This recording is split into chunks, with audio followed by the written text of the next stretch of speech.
Las infecciones micóticas superficiales las hemos revisado, son aquellas producidas por hongos patógenos, características queratinofílicos, les gusta la queratina para vivir. Y eso especialmente se encontraba en las capas superficiales de la piel. Por eso es que usualmente se producían lesiones infecciosas en la piel. También podían, lógicamente, producir lesiones en el folículo piloso, ya que este contiene gran cantidad de queratina, ¿no? Lo que hoy día vamos a revisar es la infección por hongos, pero en estructuras más profundas de la piel, o sea, en dermis e hipodermis. Es lo que se conoce como micosis profundas, o también se les llama micosis de implantación. La micosis de implantación. Ahora va a exponer su compañero Pablo Pineda. Pablo Pineda. Primero, la primera parte, por favor, su compañero Pablo Pineda. ¿Está presente? Hola, hola.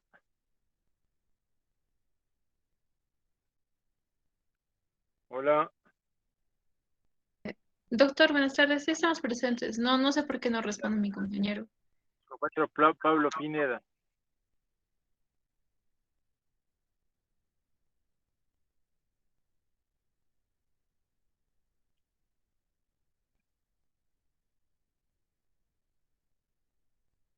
A ver, avísenle a su compañero Pablo Pineda. Sí, doctor, ahorita ya le pasé el dato, ya se va a conectar. Ok. Entonces,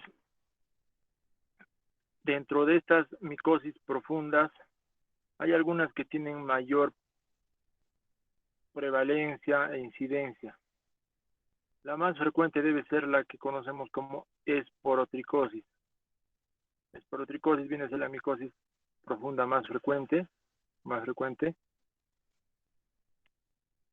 Tiene determinadas formas clínicas. La vamos a ver especialmente en nuestra región, también en zonas un tanto cálidas, no tan cálidas, ¿no? Zonas un poquito menores nomás en altitud a la ciudad del Cusco. En Urbamba, en Calca, podemos encontrar casos de infección por Sporotrix jenkins, que es el agente causal. También hoy día vamos a hablar sobre las infecciones profundas producidas por hongos denominados los micetomas. Los micetomas, ¿no? El eumicetoma y el actinomicetoma. Hay que revisar ahora que estos tienen características clínicas particulares que seguramente sus compañeros las van a revisar. También se va a tocar el tema de las infecciones por agentes patógenos oportunistas. Estos agentes patógenos oportunistas, como su nombre lo dice, esperan la oportunidad en la que el huésped tiene una alteración, una disminución importante del sistema inmunológico para producir daño patógeno. Infecciones micóticas oportunistas, por ejemplo, histoplasmosis o también blastomicosis.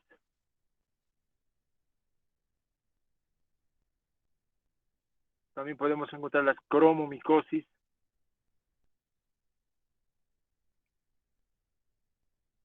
Son infecciones que suelen presentarse en pacientes con cierto grado de inmunosupresión, especialmente la histoplasmosis, que se va a presentar exclusivamente en la piel cuando el paciente tiene un estado de inmunosupresión importante.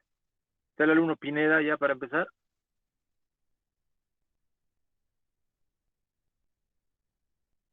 Sí, doctor. Sí. ¿Está presente? Ok. Entonces empezamos con la exposición. Bueno, ante todo, buenas tardes, doctor. Buenas ¿Qué tardes, temas compañero. han preparado? ¿Qué temas han preparado, Pablo? Eh, eh, vamos a hablar sobre, bueno, histoplasmosis, criptococosis, lo- em, la unicosis, eh, entre algunos otros temas, doctor. Disculpe, es que estoy con poca señal ahorita. Ya. A ver, comience la exposición.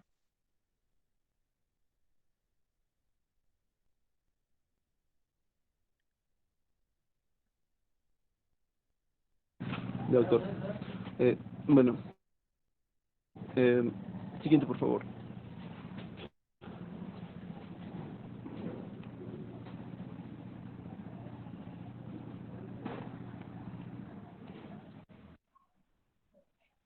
Bueno, hablando de micosis profundas, vamos a ver que la mayor parte de las micosis profundas van a ser causadas por hongos de tipo dimórficos, ¿no? Que van a tener varias vías de diseminación, principalmente hematógena o por contigüidad, y que van a ser de tipo por micosis subcutáneas y de micosis sistémicas. Siguiente, por favor. Ah,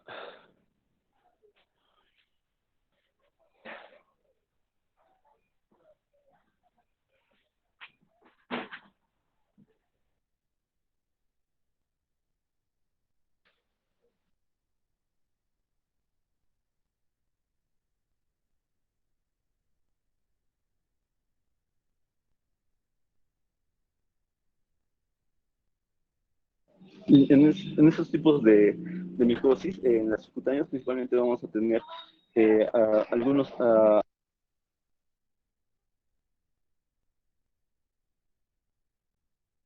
hola.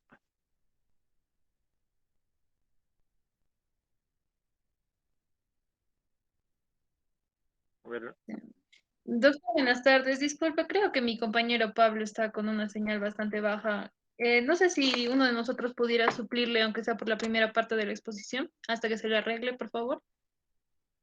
no hay que esperar, porque ese alumno pareciera que ni ha leído el tema, porque tenemos otras patologías diferentes de la histoplasmosis, criptococosis que debemos exponer. Por ejemplo, esporotricosis es la más importante. A ver, esperaremos. A ver que se comunique con alguno de ustedes para ver qué problema tiene.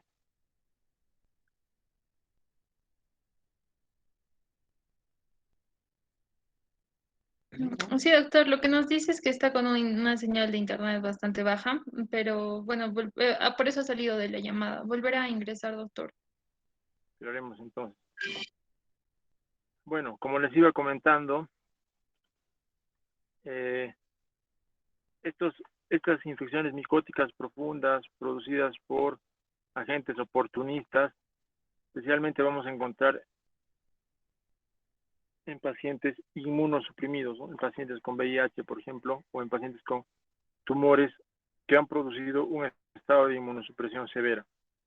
¿Cuáles son estas? Especialmente la histoplasmosis y la criptococosis, que de paso pueden comportarse como infecciones diseminadas, es decir, que van a afectar sistémicamente, pueden afectar al sistema nervioso, pueden afectar al pulmón o algunos otros hígados, algunos otros órganos como por ejemplo el hígado, ¿no? Esto de hecho en el contexto de un paciente inmunosuprimido. Ya patologías mucho más raras, menos frecuentes, están por ejemplo la lobomicosis que ha mencionado su compañero, lobomicosis, bastante raro, son lesiones características, pero la patología es muy rara. Algo que deben recordar ustedes al momento de plantear la posibilidad diagnóstica de estos cuadros clínicos es el antecedente epidemiológico. El antecedente epidemiológico. Estas infecciones micóticas profundas se presentan más en pacientes que provienen de áreas cálidas, tropicales o subtropicales. Excepcionalmente, la esporotricosis podemos encontrar en áreas un poquito más templadas ya, como por ejemplo, como les explicaba, aquí en nuestra región encontramos mucha esporotricosis en pacientes que vienen de Calca, del Valle del Ares, de Urubamba, un tantito más cálidas que el Cusco. Otro antecedente epidemiológico importante es que estos pacientes suelen dedicar tiempo importante a las actividades agrícolas, ¿no? Inclusive por eso se les llama, en algún caso, a la esporotricosis como enfermedad del jardinero. Eso haciendo alusión a un paciente que viene con ese antecedente, ¿no? De dedicarse a la jardinería o de dedicarse a actividades agrícolas. Ese es un antecedente epidemiológico que deben también tomar en cuenta ustedes al momento de plantear la posibilidad diagnóstica. Bueno, su compañero no está presente, ya él se le considera como si no hubiese expuesto. Vamos a pasar, hay dos más, ¿quiénes son los otros dos alumnos? Sí, doctor, disculpe, nuestro compañero le llamé y me dice que no tiene internet, que está yendo a comprarse datos, pero bueno, por eso no está presente. Esas son excusas ya. Pero es evidente que ese señor no está atento a la exposición. Pon la pantalla, por favor. Está bien, La doctor. primera diapositiva.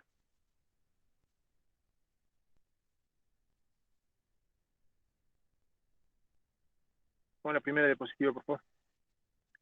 Entonces, que exponga Eduardo Nina. Expone entonces Eduardo Nina y María Fernanda, los dos exponen. Ya, doctor, está bien. Gracias por entender. Muy bien.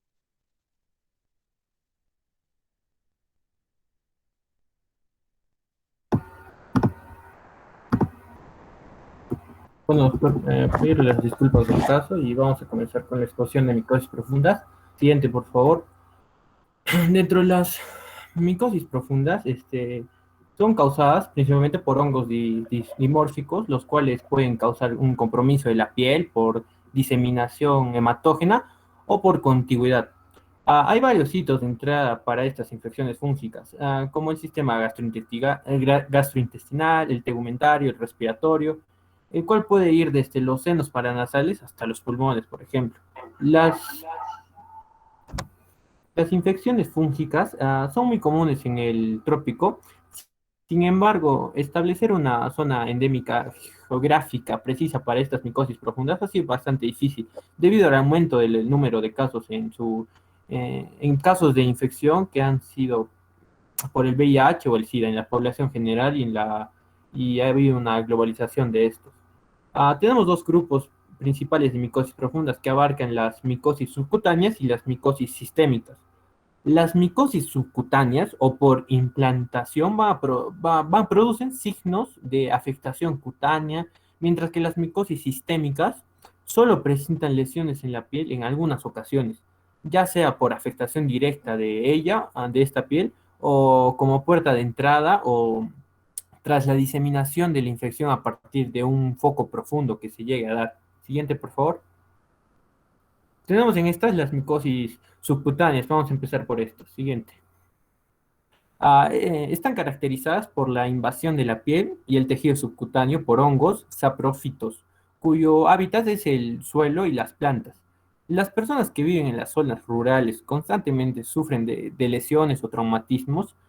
Sin embargo, solo unos pocos llegan a desarrollar la enfermedad. En general, la puerta de entrada es la inoculación traumática del material contaminado, como las astillas, las espinas y otros objetos punzantes que puedan llegar a darse, por lo que también se van a denominar micosis por implantación. Esto nos permite agrupar un conjunto heterogéneo de infecciones causadas por hongos taxonómicamente, bastante diversos, y cuyo denominador en común es la puerta de entrada en el hospedador. Cualquiera de estas infecciones puede presentarse como una enfermedad del viajero en las personas provenientes de áreas endémicas, aún en el lapso de varios años se puede llegar a dar, y las micosis subcutáneas más prevalentes son la esporotricosis, la cromoblastomicosis y el micetoma. Otras entidades más raras van a comprender la lobomicosis, la feoifomicosis, la hialoifomicosis y la conidiobolomicosis. Exactamente. Siguiente, por favor. Ya, empezaremos con la esporotricosis. Dentro de su epidemiología vemos que la esporotricosis es la micosis subcutánea más frecuente en el Perú y en Latinoamérica. Es de distribución universal, con casos reportados en Estados Unidos, Japón, México, Colombia, Perú, que es una área hiperendémica. En Perú sería una área hiperendémica, la de Abancay. También se da en Brasil, en Sudáfrica, en India y Australia, entre otros muchos países. Dentro de su etiología mencionamos que su agente etiológico es la Sporotrix chenki, y que es un hongo dismórfico que se caracteriza por producir una enfermedad de carácter crónico y oligoasintomático. Esta especie o este agente etiológico se encuentra en el suelo, también se puede encontrar en los vegetales en descomposición y en las plantas viables. Siguiente, por favor. Bien, dentro de las manifestaciones clínicas que pueden presentar los pacientes para la esporotricosis, la enfermedad es de carácter subagudo o crónico. Las lesiones cutáneas pueden aparecer entre 1 a 12 semanas después de la exposición, aunque la mayoría aparecen dentro de las 3 primeras semanas en el paciente. La presentación clínica mejor reconocida o característica está dada por la existencia de un chancro de inoculación, seguido también de un compromiso linfático con nódulos o a veces gomas dispuestos en rosario, en una forma de rosario.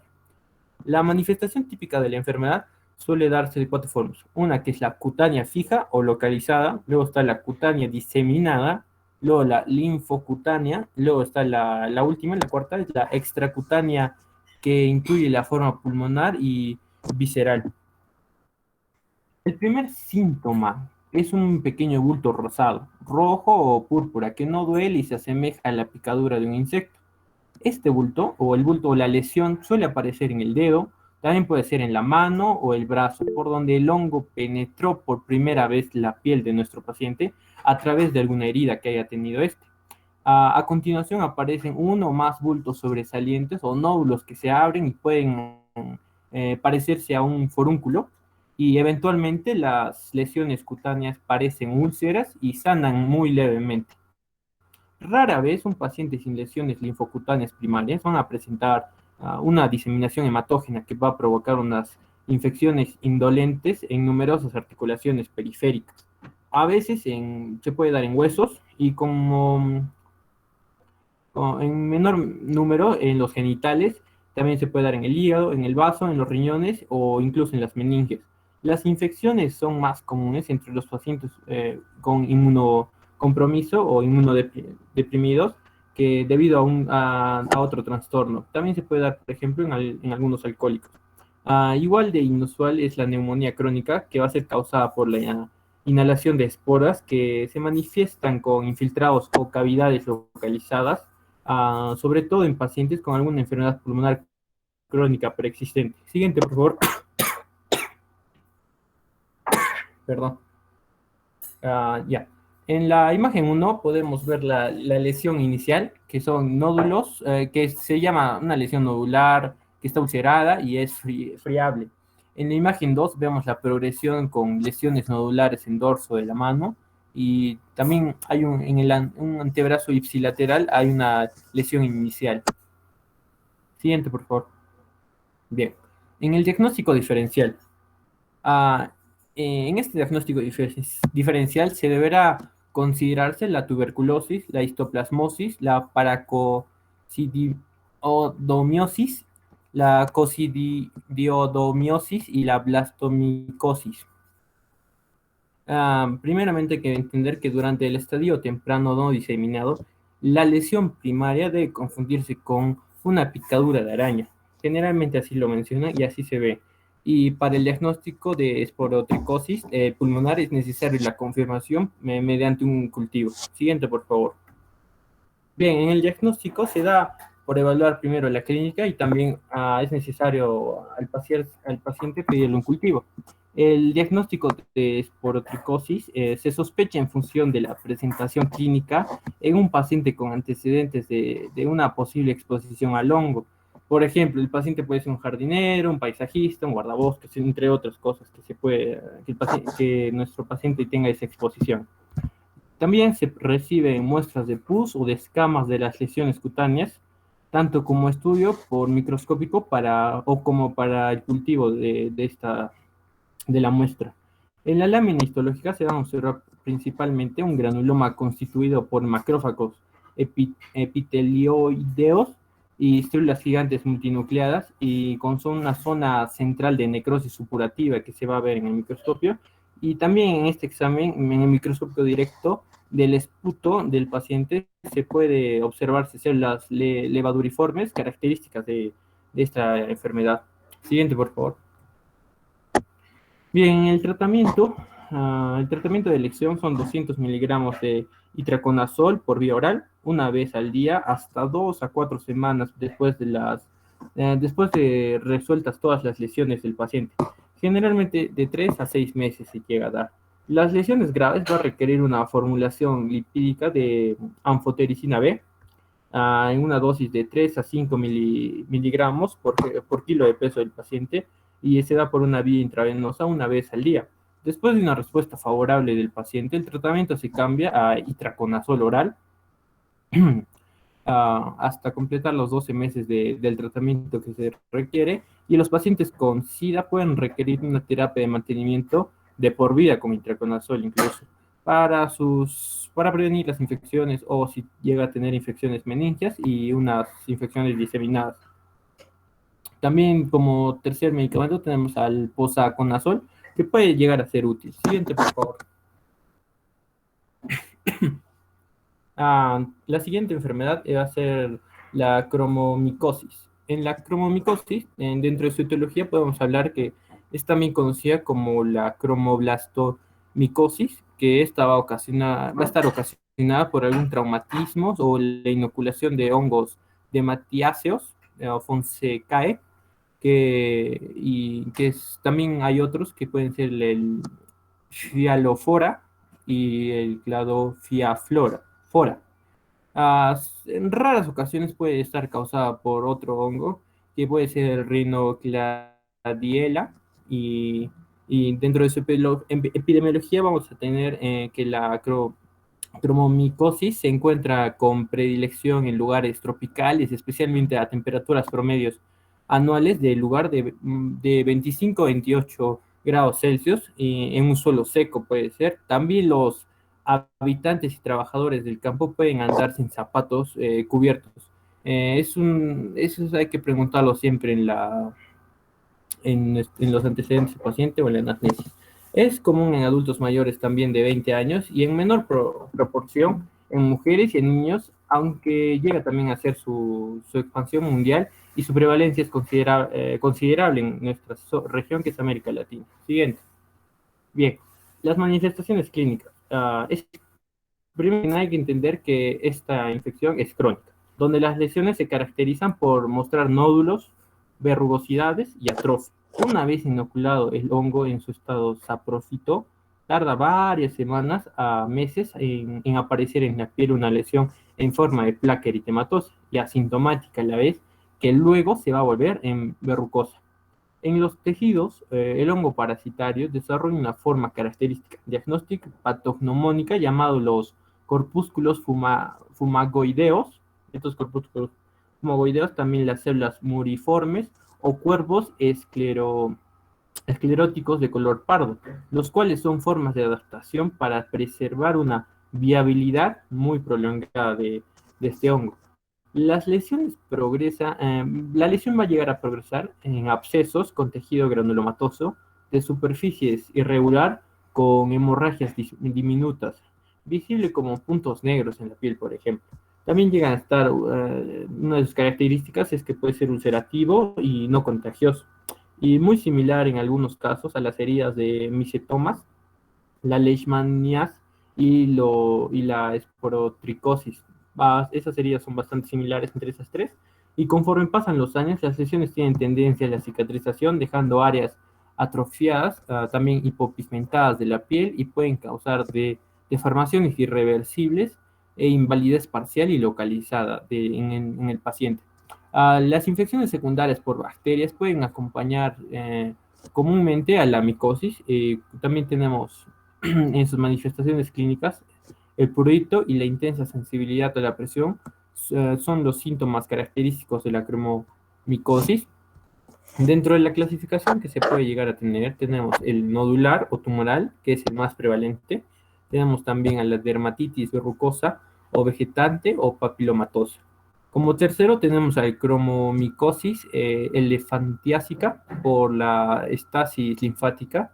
También tenemos a la psoriasiforme o en placa, también se le llama. Y como último, la cicatrizal. Siguiente, por favor.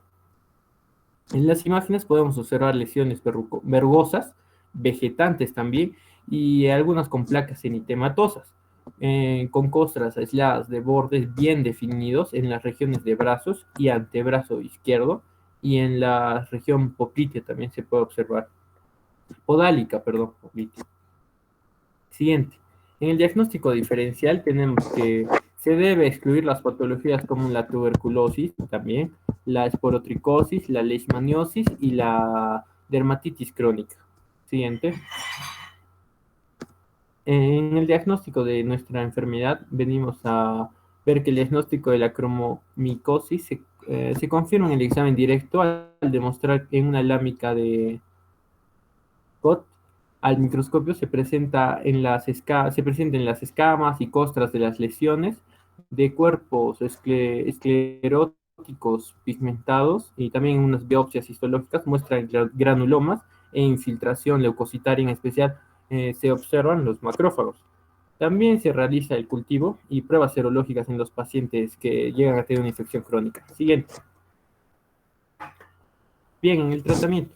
No existe un tratamiento de lesiones para esta afección.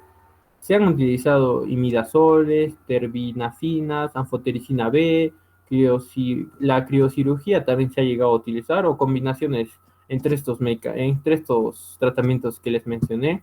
Las lesiones extensas se recomiendan las medicaciones sistémicas.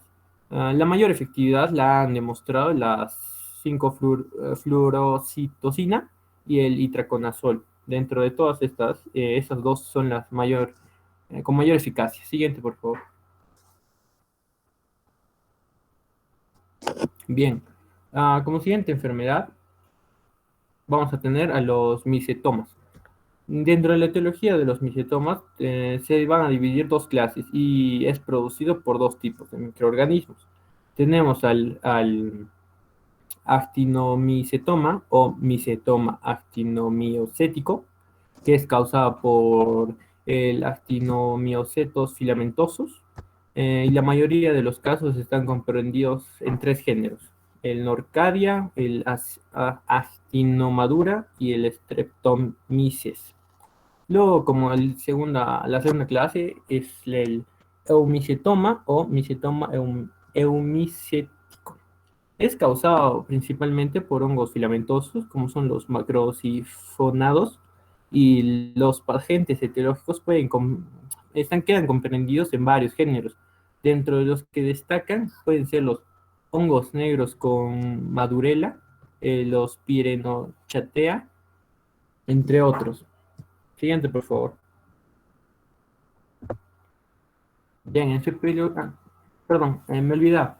En la epidemiología mencionamos que el micetoma aparece principalmente en las áreas tropicales o subtropicales, y se da más que nada en varones, y en una edad de 20 a 40 años son los afectados con mayor frecuencia, lo que se debe a traumatismos experimentados durante el trabajo al aire libre. Ahora sí, siguiente. Gracias. Bien, las manifestaciones clínicas. Hay que tener en cuenta que esta es una infección también de tipo crónico, que está constituido por el aumento de volumen también una deformación de la región que afecta, unas lesiones de aspecto nodular, fistuladas, de donde drena un exudado filante que contiene las formas parasitarias denominados granos, así se les denomina. La lesión inicial del micetoma puede ser una pápula, puede comenzar como una pápula, o también como un nódulo subcutáneo fijo o una vesícula con una base indurada o un absceso subcutáneo que se rompe para formar una fístula hacia la superficie de la piel del paciente. Entonces, la fibrosis es frecuente en, en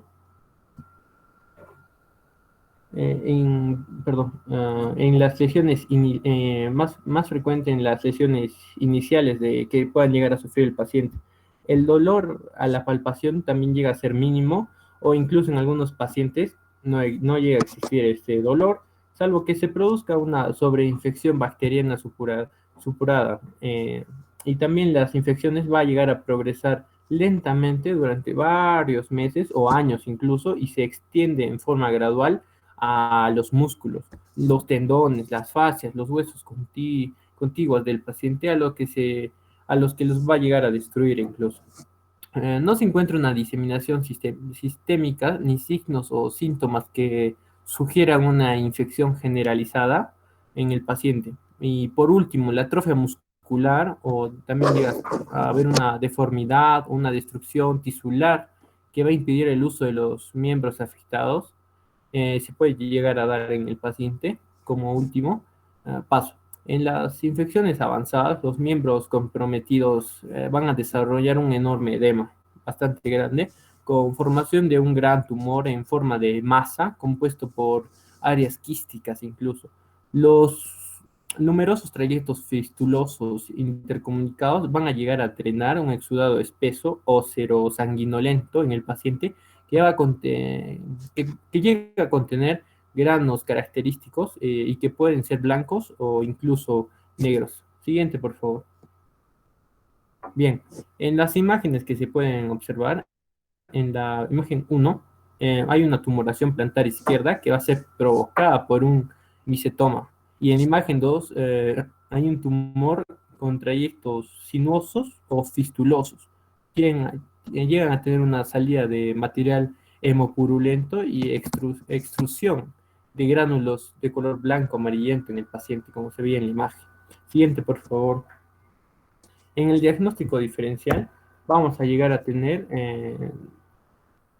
tumores benignos que pueden llegar a ser el lipoma, el fibroma, el fibrolipoma incluso, y en algunos que llegan a ser los benignos, y otros malignos que son los sarcomas, el sarcoma de Kaposi y los melanomas, y otras infecciones también como la osteomielitis, también la tuberculosis, que siempre hay que tenerlo en cuenta, la micosis subcutánea como cromoblastomicosis y la esporotricosis incluso. Siguiente. Bien, en el diagnóstico se pueden diferenciar los agentes causales mediante un examen macroscópico y microscópico de los granos que son procedentes de los exudados, que llegan a contener gránulos de forma irregular y colores variables, y que llegan incluso a medir de 0,5 a 2 milímetros. El cultivo de estos gránulos permite arribar al diagnóstico definitivo en nuestro paciente, y en el estudio histológico se puede encontrar en las bacterias, incluso bacterias filamentosas gram positivas, que van a ser compatibles con el Actinomyces spp o sus especies. El cultivo del exudado puede obtener también numerosas bacterias y hongos, y en algunos de los cuales pueden llegar incluso a producir sobreinfecciones. Siguiente, por favor. En el tratamiento que se llegan a dar, en el tratamiento de elección es el sulfametoxol y la trimetoprim, y en algunos casos se emplea el diaminodifenilsulfona y la rifampicina, mineciclina o streptomicina. Y para los casos complicados que se llegan a dar en algunos pacientes, las combinaciones de trimetoprim, sulfametoxazol y la amicacina llegan a ser útiles. Este último tratamiento con controles autométricos y de función renal para el paciente, siempre hay que observar eso. Esta asociación puede administrarse en ciclos de 5 semanas, mejor dicho, hasta por 3 ciclos incluso. También se va a utilizar 500 miligramos de amoxicilina y 125 miligramos de ácido clavulánico para el tratamiento del actinomicetoma con, que llega a, a comprometer a los huesos o a las vísceras en los pacientes, o en casos incluso de que el paciente llegue a tener una resistencia a las drogas de uso común en el tratamiento. Siguiente, por favor.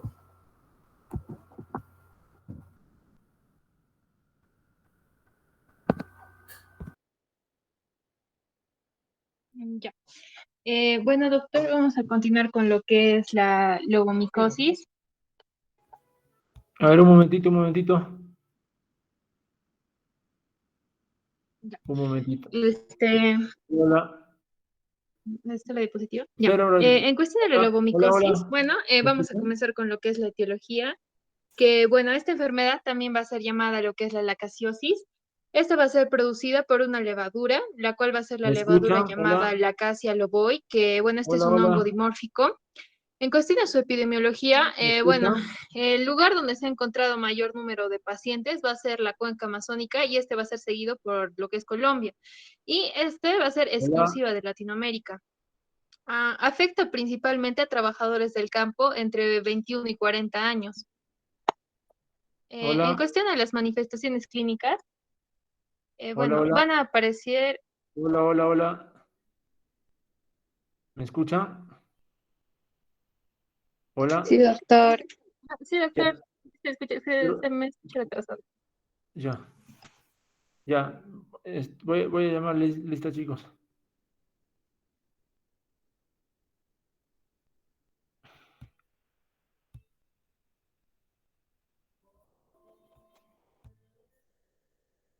No se olviden en la esporotricosis. Las dos formas clásicas de esporotricosis. La forma fija y la forma linfangítica, que es la característica de la esporotricosis. Esta forma linfangítica se caracteriza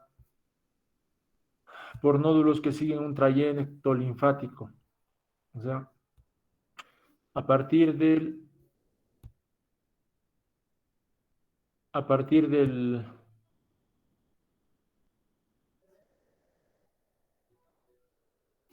a partir de la inoculación se va a presentar pequeñas pápulas o nódulos que siguen un trayecto linfático. Eso es muy importante que recuerden.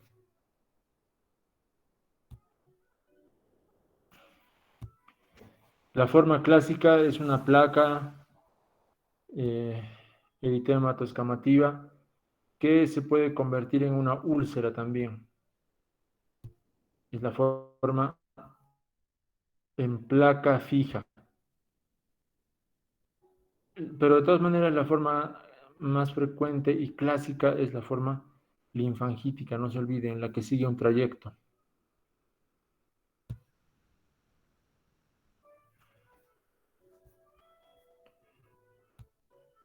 A ver, Acuña, Presente, doctor. Buenas tardes. buenas. Diego Aliaga, Presente, doctor, buenas tardes. buenas. Karina Arenas, Presente, doctor, buenas tardes. Luis Arias, Presente, doctor. Buenas tardes. David Arostegui, Presente, doctor, buenas tardes. Cristian Astete,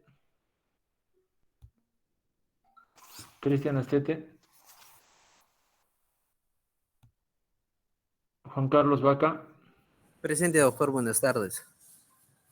Mónica Caguantico, Presente, doctor, buenas tardes. Ruby Canal, Presente, doctor, buenas tardes. Carol Carvajal, Presente, doctor, buenas tardes. Eri Kawa, Presente, doctor, buenas tardes. Elin Caguana,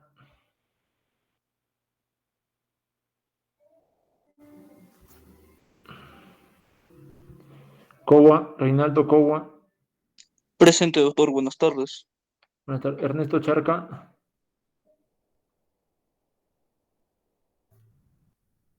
Yanela Condori. Presente, doctor. Buenas tardes. José Escalante. Presente, doctor. Buenas tardes. Catherine Ferrell. Presente, doctor. Buenas tardes. Carla Gil.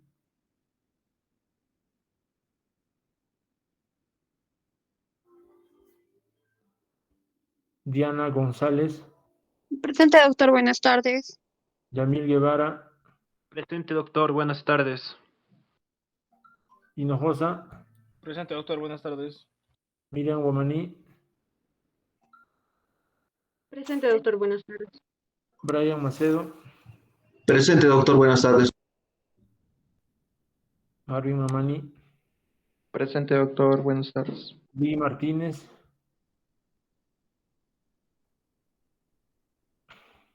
Molinari.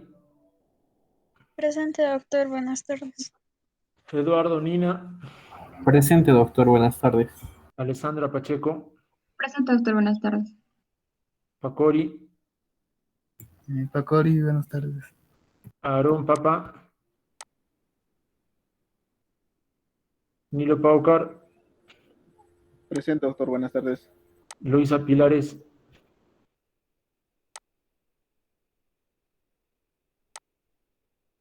Pilares.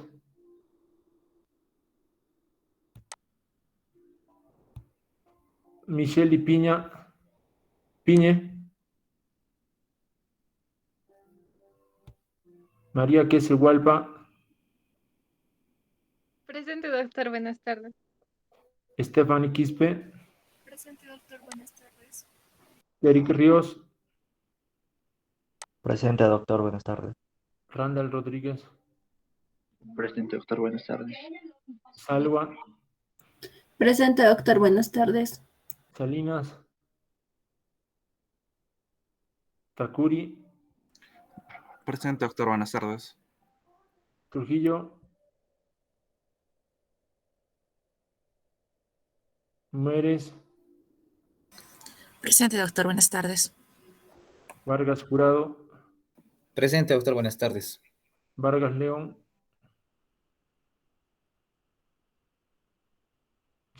Yugra Jara. Presente, doctor. Buenas tardes. Carla Zárate. Presente, doctor. Buenas tardes. Ya, continuamos, por favor, María Fernanda. Sí. Continuamos. Sí, doctor, disculpe. Mi internet está un poquito mal. Ya, doctor, decía que Estos son primero menos nos quedé, frecuentes, vuelvo a iniciar la estos son menos frecuentes. Esta lobomicosis es mucho menos frecuente. Ya, Realmente doctor. estos son casos anecdóticos que se reportan. Solo deberían saber de qué se trata nada más. Lo que sí deben manejar bastante es la esporotricosis. Es muy frecuente la esporotricosis, por eso es que su compañera mencionaba de una hiperendemia. Hiperendemia, hay mucho pues aquí en Cusco, Urubamba, Calca, Lares, en Abancay, Quillabamba, hay mucha esporotricosis. Entonces esto lo pasamos, María Fernanda, a ver un repasito.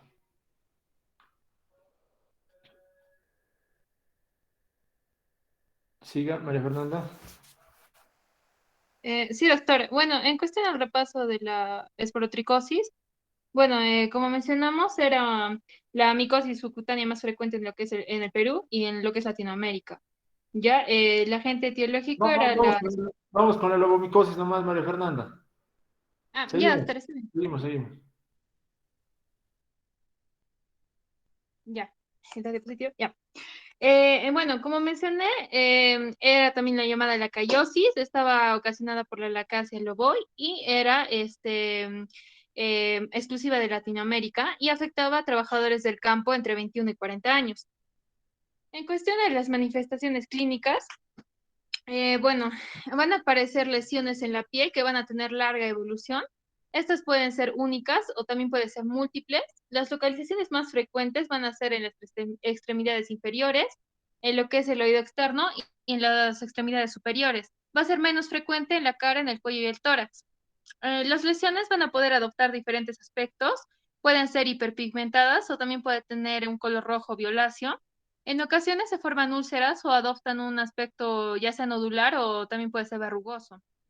Estos van a crecer de manera progresiva, invadiendo lo que es la piel adyacente, incluso pueden invadir los ganglios linfáticos que estén más próximos. Los pacientes van a referir que ellos pueden presentar ya sea dolor o picor en las áreas afectadas, pero en ocasiones también pueden presentar una falta de sensibilidad en la zona. Puede tener también complicaciones como van a ser las infecciones secundarias, también dificultad para el movimiento de las extremidades y en raras ocasiones los pacientes van a presentar degeneración de manera maligna. Bueno, en lo que es la imagen podemos ver la lesión, que esta va a estar presentada por el paciente en la extremidad superior derecha y en la pierna izquierda. En cuestión del diagnóstico diferencial, los diagnósticos diferenciales van a incluir lo que son los queloides, los fibromas, los neurofibromas, el dermatofibrosarcoma, el que es el protuberans, la metástasis cutánea, la cromomicosis y el carcinoma verrucoso. En cuestión al diagnóstico, este se va a realizar a través del examen directo para hongos o también por hallazgos histopatológicos. En la lámina histológica vamos a poder ver lo que es la dermis papilar y reticular, que va a tener un extenso infiltrado inflamatorio crónico granulomatoso. ¿Y por qué en este caso no se da lo que es el cultivo? ¿Por qué? Porque en el caso de esta enfermedad del hongo no se ha podido cultivar in vitro. En cuestión del tratamiento, el tratamiento para las lesiones que sean pequeñas va a ser una decisión quirúrgica o lo que es la criocirugía. En lesiones que sean extensas, se ha descrito que se va a utilizar la clofamcimina, el itraconazol, el ketoconazol, la anfotericina B, el 5-fluorocitocina y las sulfamidas de eliminación lenta. El pronóstico para esta enfermedad es bueno y puede presentar recurrencias de manera tardía. Ya, luego entramos a lo que son las micosis sistémicas, que estas infecciones micóticas sistémicas van a ser infecciones por hongos, cuya puerta de entrada al cuerpo va a ser habitualmente un sitio profundo, como son las mucosas o un órgano interno, como es el pulmón, como el tracto gastrointestinal o como los senos paranasales, cuyo mecanismo de diseminación va a ser por la vía linfohemática, con infección uni o multiparenquimatosa. Las infecciones sistémicas se clasifican de acuerdo a la capacidad infectiva del hongo en dos grupos. Se va a clasificar en micosis sistémica. En micosis sistémicas por hongos verdaderos y en micosis sistémicas por hongos oportunistas. Las micosis sistémicas por hongos verdaderos van a ser generalmente producidas por lo que son los hongos dimorfos, lo que significa que el microorganismo va a poder tener dos formas. Ya va a poder tener lo que es la forma de moho y otra forma que es la forma de levadura, esto en tejidos vivos. Y van a producir una infección en huéspedes que van a tener la situación inmunológica normal, o sea que no sean inmunodeprimidos. El contacto inicial suele producirse por lo que es la inhalación del hongo y va a ocasionar síntomas respiratorios. Las manifestaciones clínicas iniciales pueden variar según el estado subyacente del huésped y muchas van a desarrollarse en presencia del estado de inmunodeficiencia. La mayor parte de estas infecciones van a poder resolverse y las micosis sistémicas que están producidas por hongos verdaderos van a ser la histoplasmosis, la paracosidiomicosis, la cocoidomicosis y la blastomicosis norteamericana. Las micosis sistémicas oportunistas que van a afectar a los pacientes que estén inmunodeprimidos, como los que tienen SIDA o que presenten una neutropenia asociada a una enfermedad ya sea maligna o que tengan un trasplante de órganos o que hayan sido sometidos a una cirugía extensa. Estas micosis oportunistas más importantes que están observadas en los seres humanos van a ser la candidiasis sistémica o profunda, la aspergilosis diseminada, la criptococosis y la cigomicosis sistémica. Ya, ahora sí. En cuestión de la criptococosis, esta va a ser una infección pulmonar primaria que cuando hay defectos en la defensa del hospedador, va a aparecer también una diseminación hematógena, las meninges, y esta va a estar ocasionado por lo que es el Cryptococcus neoformans. En el ser humano también está producido por lo que son las levaduras, estas levaduras, pero en los serotipos A, B, C y D. Este se va a hallar más que nada en el suelo, por lo cual se va a dar el contagio de la misma manera que en las demás enfermedades que mencionamos. Y esta va a estar ubicada a nivel mundial. En todo el mundo, esta va a ser la micosis invasiva más frecuente, más que nada en pacientes inmunodeprimidos, especialmente la infección por VIH, y se presenta hasta 9% en todo el mundo en pacientes que tengan el VIH de manera avanzada. En cuestión a la reactivación de la infección, en pacientes que sean inmunodeficientes, este puede originar una diseminación hematógena en las meninges, a los riñones y en la piel, en un 10 a 15% de los pacientes que tengan estas lesiones cutáneas. Ya. En cuestión de las manifestaciones clínicas, van a presentar lo que son las lesiones cutáneas, que por lo general estas van a ser asintomáticas. En el sistema nervioso central va a presentar cefalea y confusión mental. También va a presentar lo que son pápulas o nódulos y va a presentar un característico eritema circundante. La lesión, cuando se rompe, puede exudar un líquido que tiene una característica mucinosa. En lo que es la infección por VIH, las lesiones se presentan con más frecuencia en la cara y en el cuero cabelludo.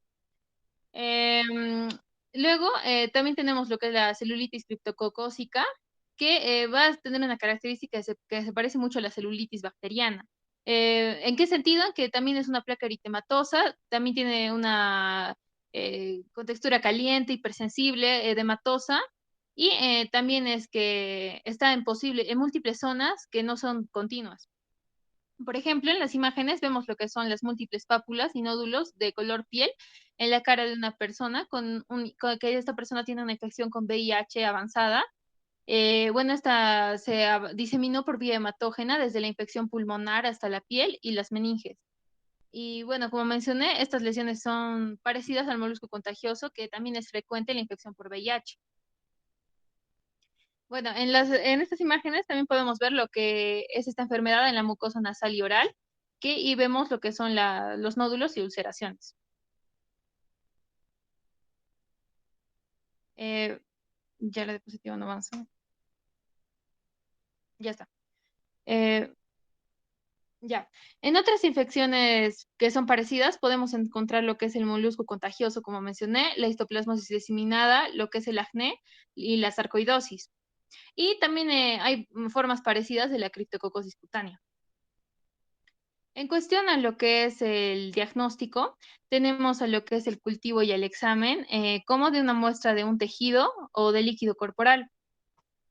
Para diagnosticar esta criptococosis se debe obtener muestras de tejido y líquidos del organismo para ya sea su examen y su cultivo. Mediante lo que es la punción lumbar se obtiene una muestra de líquido cefalorraquídeo y también se van a examinar lo que es la sangre y con este líquido cefalorraquídeo en búsqueda de lo que es el Cryptococcus.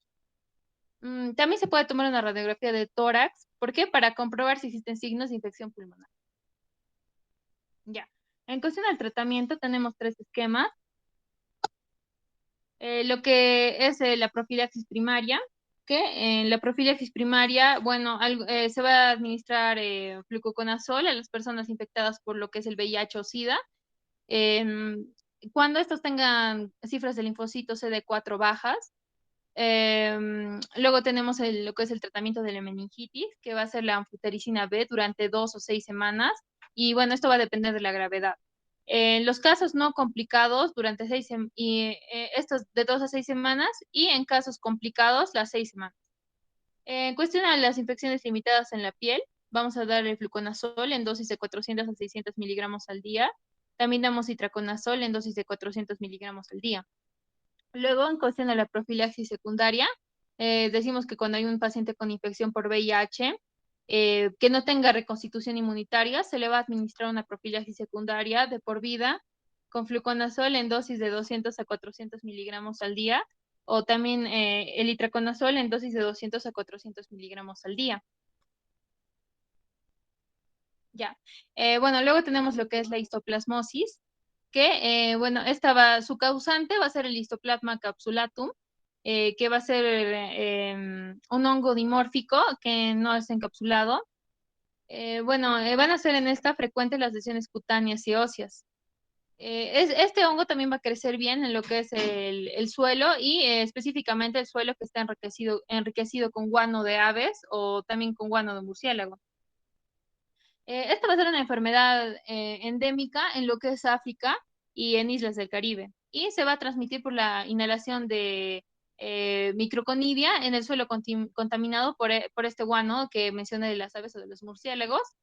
Y hay unos brotes pulmonares agudos que pueden presentarse ya sea por exposición laboral o por una exposición recreativa. Cuando hay una enfermedad por VIH, este puede presentarse como histoplasmosis primaria o reactivación de una infección que haya sido latente.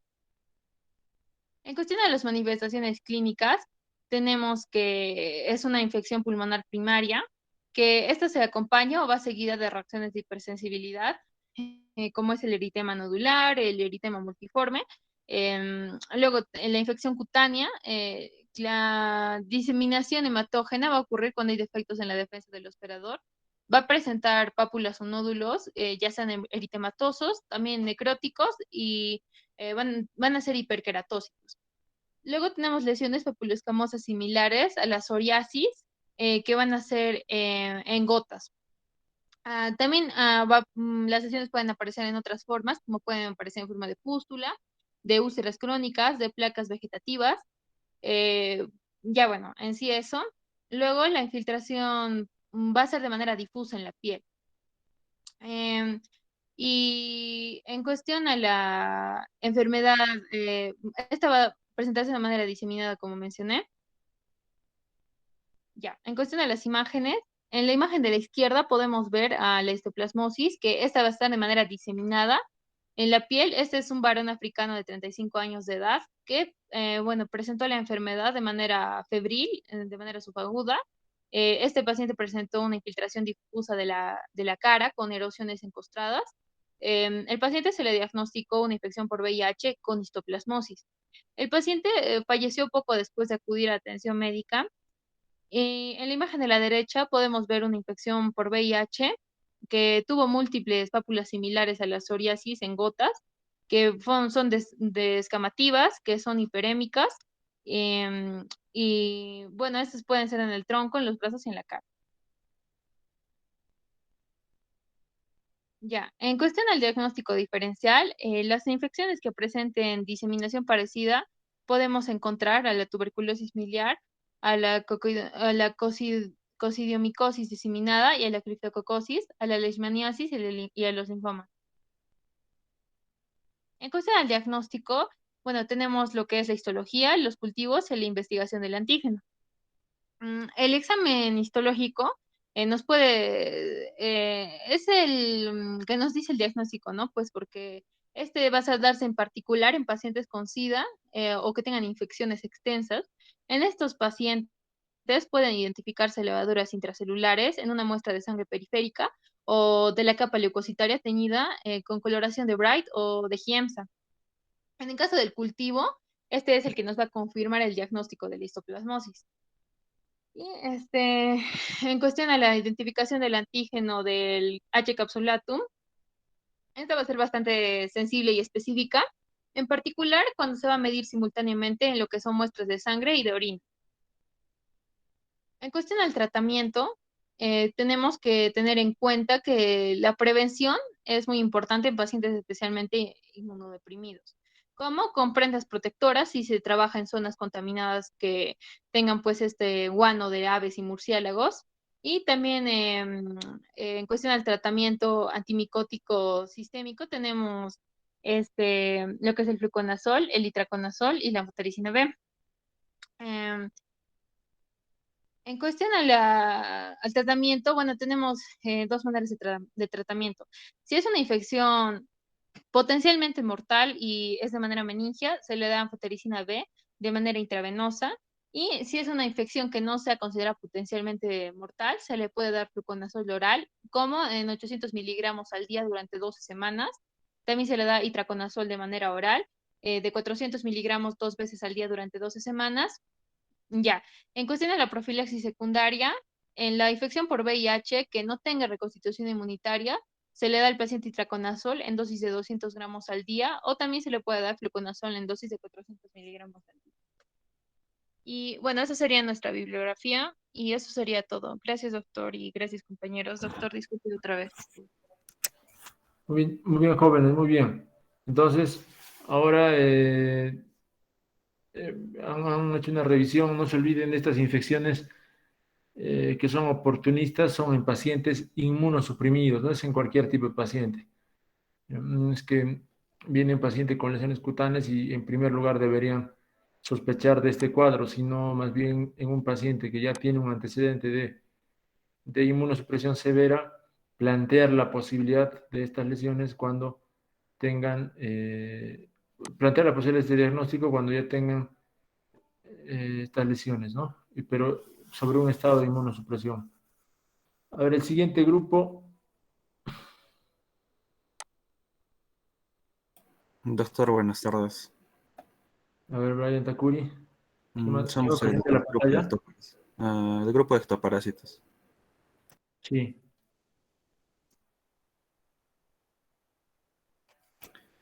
Lo presento, doctor. Un momento, por favor. A ver.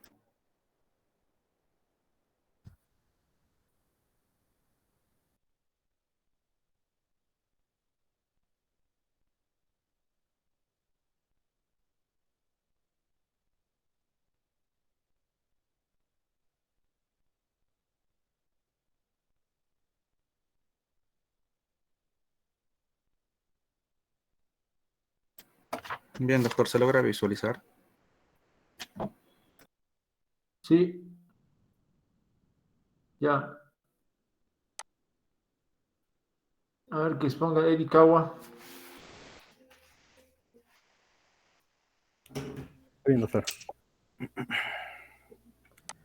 Bueno, ante todo, buenas tardes, compañero, doctor. Esta tarde vamos a exponerles sobre las ectoparasitosis.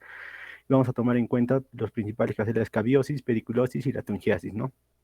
Y vamos a comenzar con la escabiosis.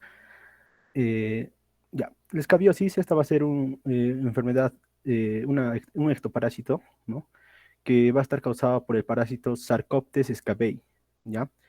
Este va a ser un ácaro que va a causar un picor generalizado en las personas, ¿no?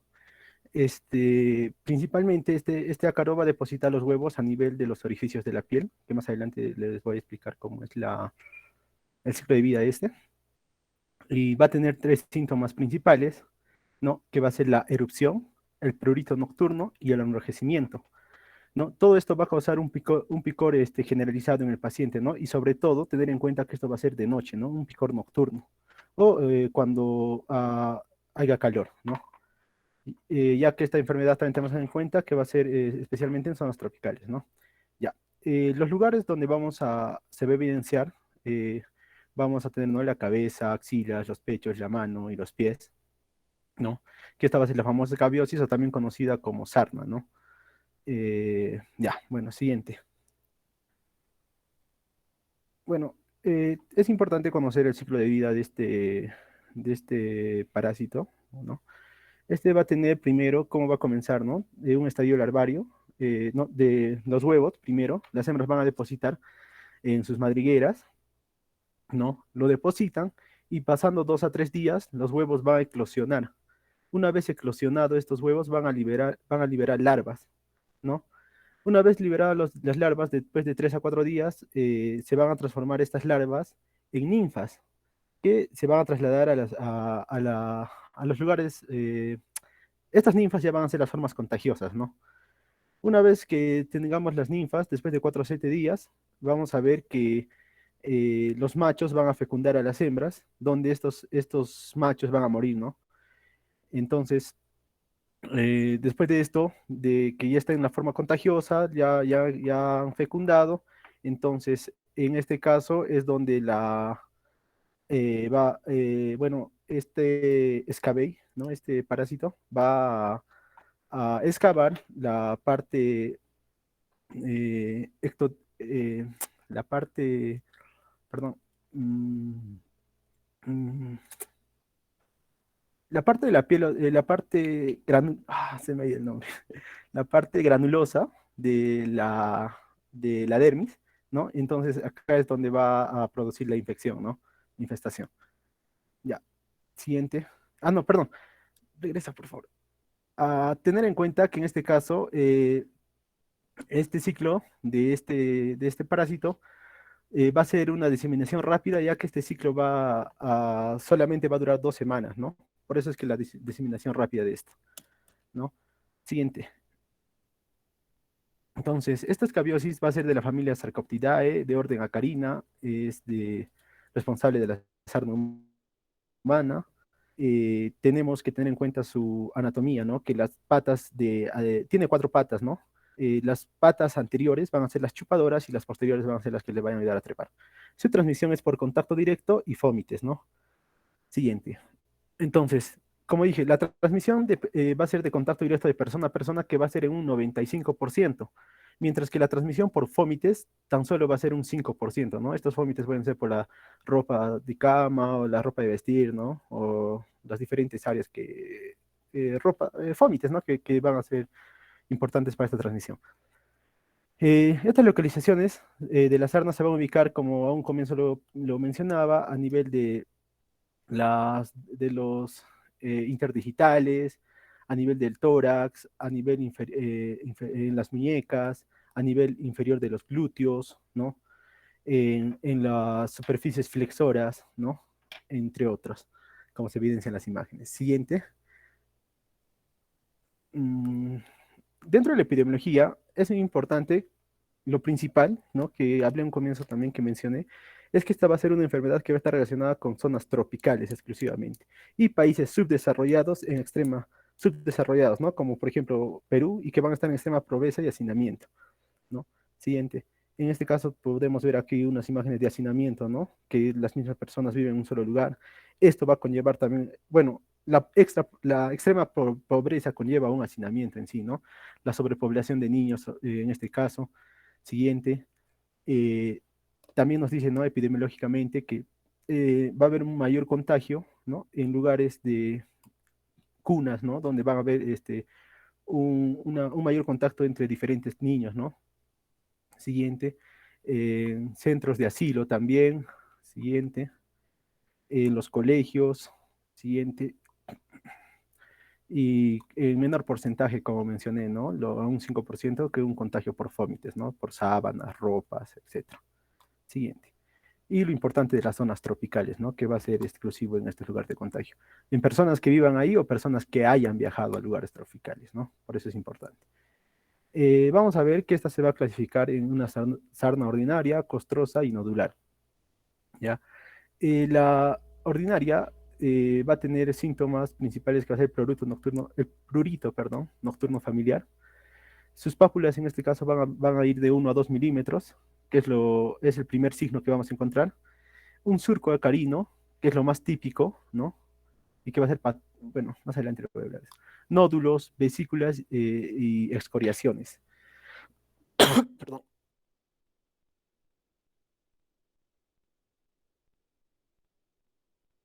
Perdón. En los lactantes vamos a ver que principalmente esta se va a ubicar a nivel de la cuero cabelludo, cara, pliegues, palmas y manos, palmas y plantas. En niños y adolescentes, los lugares principales que vamos a ubicar va a ser espacios interdigitales, las muñecas, las axilas, los glúteos, los tobillos y los genitales areolas, ¿no? Tener en cuenta acá un punto importante del surco acarino, que va a ser patognomónico de esta enfermedad, ¿no? De la escabiosis, ¿no? Ahora, la sarna costrosa va a ser principalmente inmunodeprimidos, ¿no? Donde vamos a presentar una hiperkeratosis, como se puede evidenciar en la imagen, costas, y va a haber poco prurito ya en este caso, ¿no? Y que va a ser contagiosa va a haber miles de ácaros, ¿no? La sarna nodular es cuando vamos a presentar una hipersensibilidad al ácaro, ¿no? Estos van a ver que va a haber los nódulos, en este caso van a ser pruriginosos, ¿no? En este caso, a diferencia de la costrosa, va a ser con mucho prurito y esta no es contagiosa, y no hay ácaro, no está relacionada con los ácaros, ¿no? Siguiente. Bueno, en resumen sería esto, ¿no? clásica, costrosa, nodular. La clásica va a tener 2 cruces en ácaros, el contagio va a ser solamente una cruz, el prurito va a presentar 3 cruces, va a ser más común, ¿no? Y no va a haber inmunosupresión. En la costrosa va a estar más relacionada con los ácaros, también va a ser más contagiosa, menor prurito, ¿no? Por eso es que va a ser importante para diferenciar de una clásica nodular, y la inmunosupresión que está principalmente asociada a esto. Y en la nodular no va a estar relacionada con ácaros, no va a ser contagiosa, el prurito va a ser un poco más que un poco disminuido, menos que la clásica, ¿no? Pero más que la costrosa, y no hay nada de relación con la inmunosupresión. Siguiente. Entonces, las manifestaciones clínicas vamos a hablar, ¿no? Entonces, la sarna ordinaria clásica común va a ser leve, como dije, característico prurito en las noches, y va a tener, como evidenciamos acá en las imágenes, ¿no? Pápulas eritematosas menores a 5 centímetros, importante, ¿no? Y lo que decía que hay un signo patognomónico que va a ser el surco acarino, como se puede evidenciar en la segunda imagen, ¿no? Que va a ser patognomónico de la escabiosis. Y estas líneas de hebra es importante porque nos va a hacer reconocer los lugares principales donde van a poder aparecer estas lesiones por escabiosis, pero estos van a ser principalmente en pacientes niños, adolescentes, preadolescentes, ¿no? Ya que, como mencioné, en los lactantes principalmente va a ser en el cabello, piernas y, ¿no? Siguiente, y cuero cabelludo en los lactantes. Ya, siguiente. Acá podemos evidenciar, ¿no? Diferentes, por ejemplo, la A va a ser una pápula eritematosa. En la B, el signo patognomónico que mencionaba, ¿no? Del surco acarino, ¿no? Para poder diferenciarlo. Y en la C vamos a ver una lesión ya con un aspecto de nódulo, ¿no? Aspecto noduloide, escabioide. Siguiente. Bueno, acá evidenciamos diferentes imágenes para poder ver los lugares principales que les indicaban, ¿no? Entre adultos y lactantes, ¿no? En los lactantes principalmente va a estar en las piernas, como decía, las pápulas que mencionaba, ¿no? En las piernas o hasta a veces en el dorso de las manos y otros, ¿no? Mientras que en los adultos y jóvenes van a estar en las líneas de lucre, ¿no? En las líneas de, perdón, en las líneas de hebra, principalmente entre el cuello y entre el codo, ¿no? Ahí es donde se ve ubicar las lesiones en los jóvenes y adultos, ¿no? Entonces podemos ver pápulas, por ejemplo, a nivel del pene, a nivel del glande, a nivel de la región inferior de los glúteos, ¿no? Y así. Siguiente, por favor. Bueno, acá esta imagen lo pusimos para poder ver lo que dije, ¿no? Del signo patognomónico de la escabiosis, que es el surco acarino, ¿no? Que en este paciente que es un niño, que estamos viendo, ¿no? Ese surco acarino que va a ser patognomónico. Siguiente, por favor. La sarna costrosa. Esta va a presentar erupciones que van a ser, como dije, por una hiperqueratinización, ¿no? Que va a estar compuesta por placas psoriasiformes, va a ser hiperkeratóxicas, ¿no? Y va a ser de color amarillento o grisáceo, ¿no? Ahí podemos ver que va a ser clásico, ¿no? Como en la imagen A, ¿no? El color amarillento, ¿no? Hiperkeratóxico. También va a predominar en las manos, ¿no? Y en los pies, ¿no? Las complicaciones, las más frecuentes va a ser la eczematización, la impectinización, perdón, la foliculitis, la formación de émbolos sépticos, ¿no? Dentro de esto vamos a ver que nos va a llevar a ¿qué? A una septicemia, eritrodermia psoriasiforme, ¿no? No, en este caso, en la costrosa no vamos a tener el signo patognomónico que son los surcos sacarinos, ¿no? En este caso no hay. Siguiente.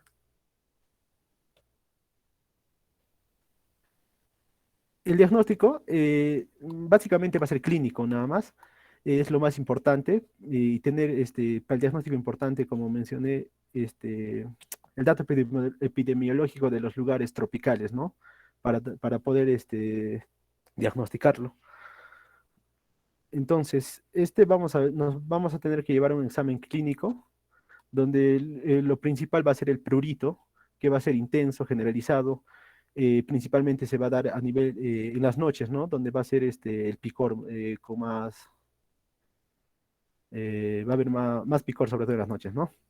La historia familiar y el dato epidemiológico tropical, ¿no? Entonces, los criterios básicos ya es un resumen, ¿no? Prurito y lesiones visibles, Y los criterios secundarios es la topografía, la presencia de algún miembro que pueda estar ya contagiado en la familia, ¿no? Eh, con el prurito. Siguiente.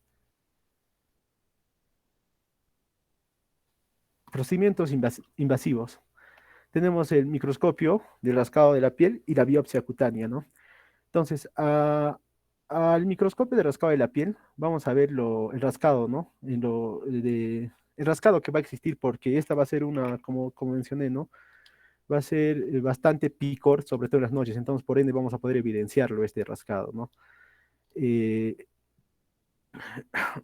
¿Qué más se ve? Pero esta es tiene o sea, esto solamente va a tener una sensibilidad del 50% y va a ser importante para evidenciar la lesión, ¿no? Nada más. En cambio, en la biopsia cutánea se va a tomar rara vez, pero va a ser precisa. Esta se va a tomar en presencia del túnel subcórneo para ver el parásito en su interior, ¿no? Entonces, acá tenemos la escabiosis nodular y la sarna costrosa. En la, en la escabiosis nodular vamos a ver que se va a producir vasculitis dérmica e hiperplásica. Y más tardíamente vamos a ver histiocitos o células gigantes, ¿no? Como se puede evidenciar en la imagen. Mientras que en la sarna costrosa, lo principal va a ser la hiperkeratosis y los surcos múltiples surcos, ¿no? Siguiente.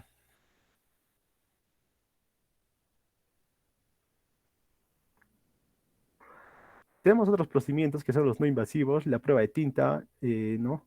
La videodermatoscopía, la cinta adhesiva, la dermoscopía, la epiluminiscencia microscópica, el microscópico con focal de reflectancia y la tomografía de coherencia óptica.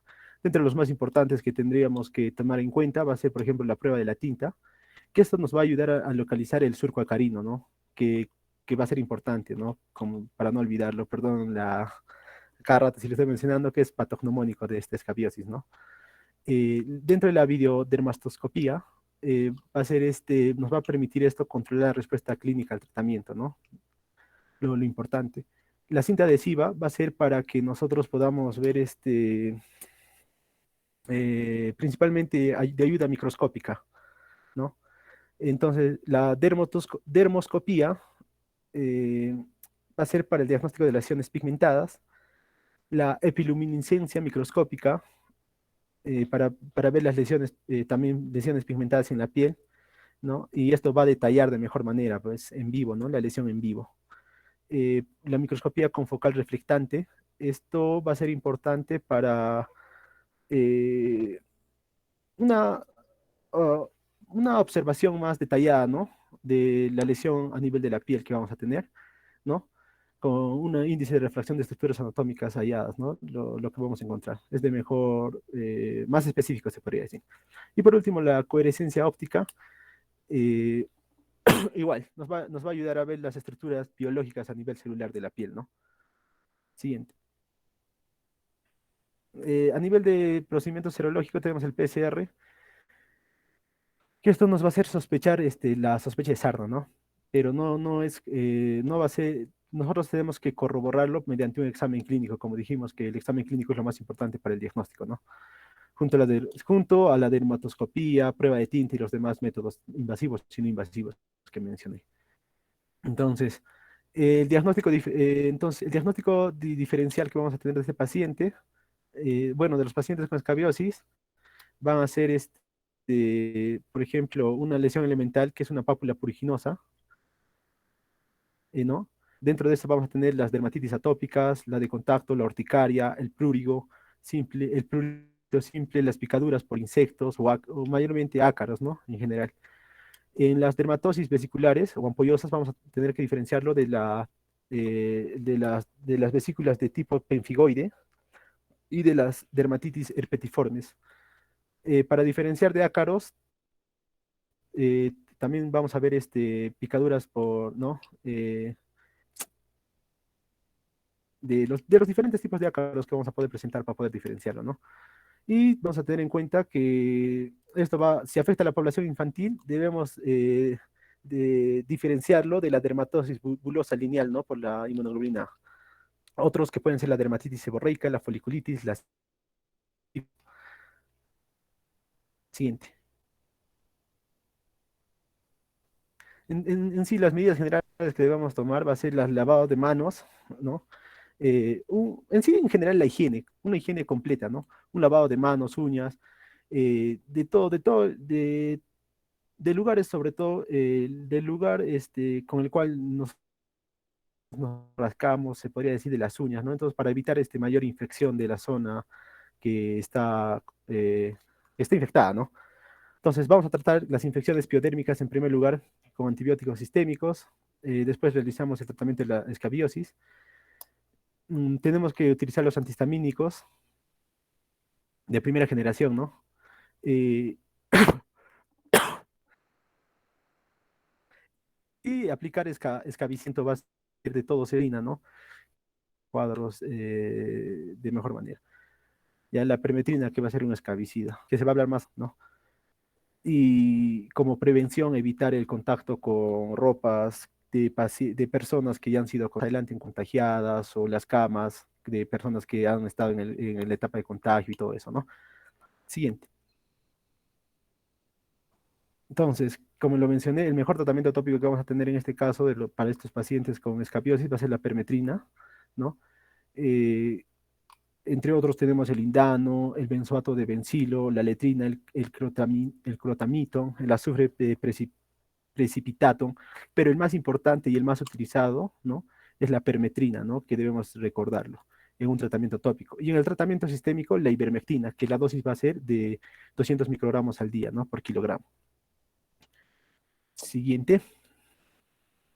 Ahora vamos a hablar de la pediculosis, que esta también es un ectoparásito muy importante, ¿no? Siguiente, que esta va a tener un insecto, va a tener tres, bueno, ya, lo importante de acá es el piojo, ¿no?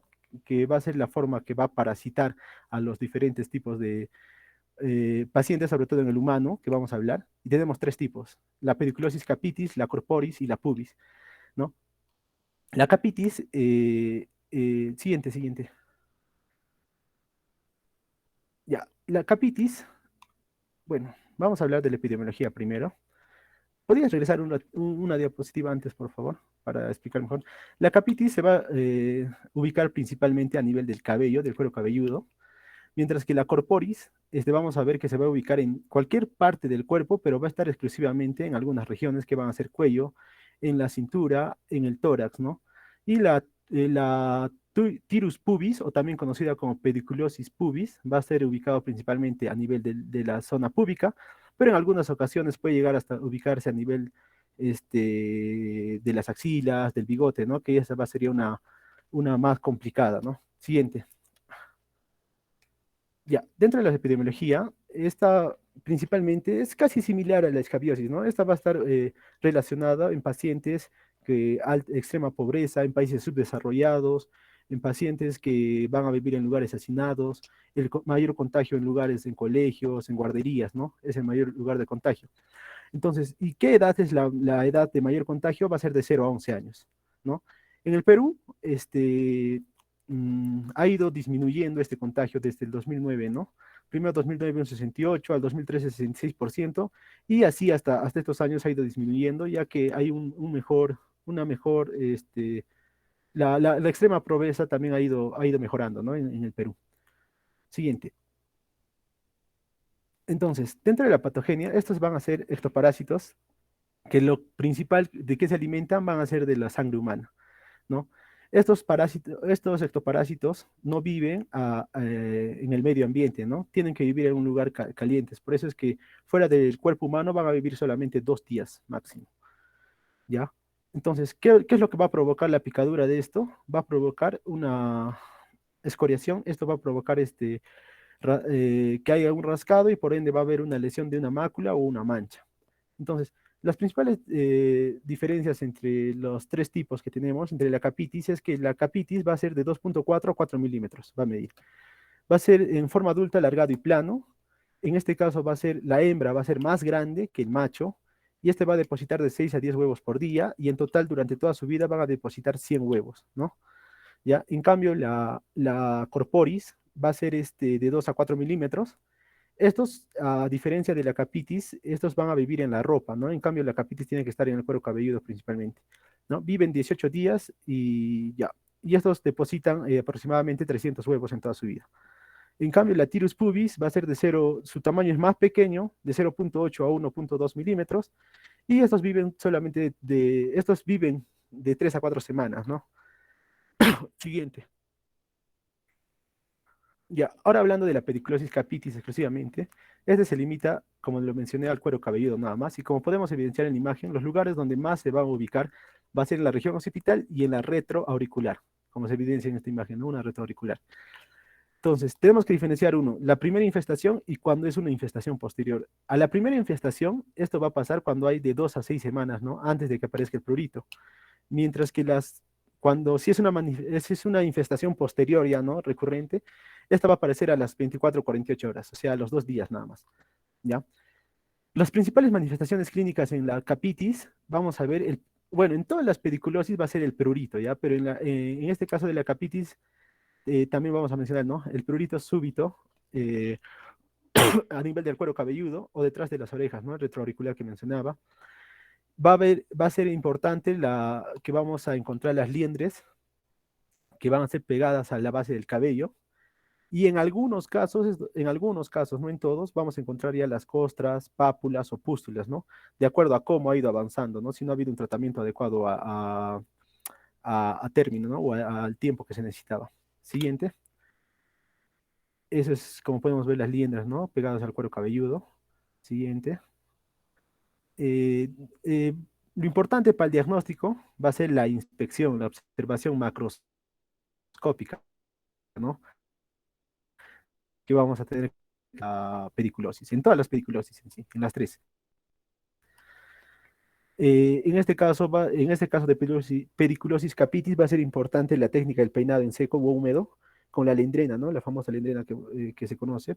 Entonces, el método óptimo va a ser, lo esencial es la inspección macroscópica, ¿no? Para un buen diagnóstico.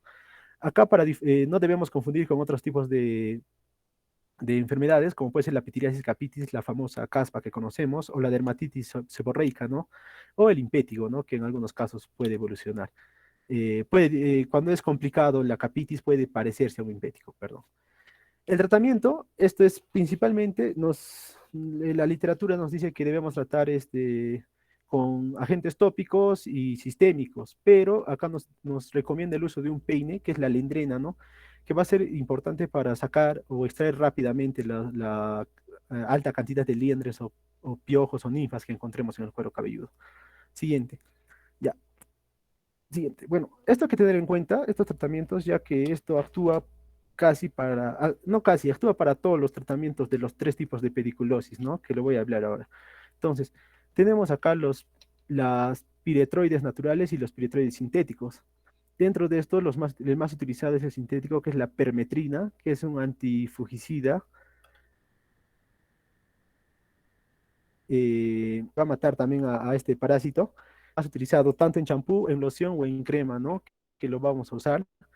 Tenemos otro que va a ser esta misma permetrina, pero asociado a otros pediculocidas, ¿no? Como puede ser el malatio, ¿no?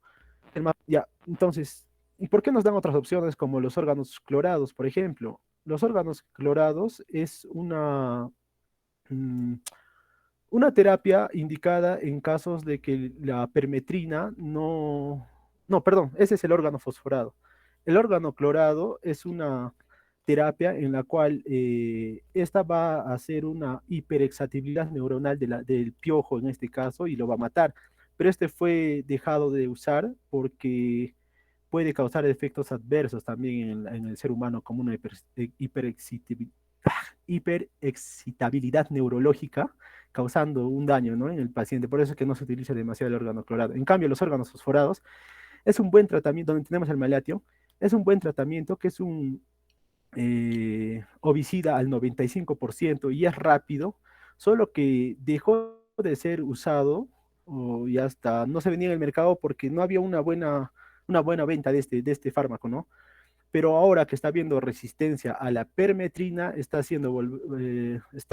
entrando de nuevo al mercado y de nuevo está siendo usado, ¿no? Ya que este tenía mal olor, ¿no?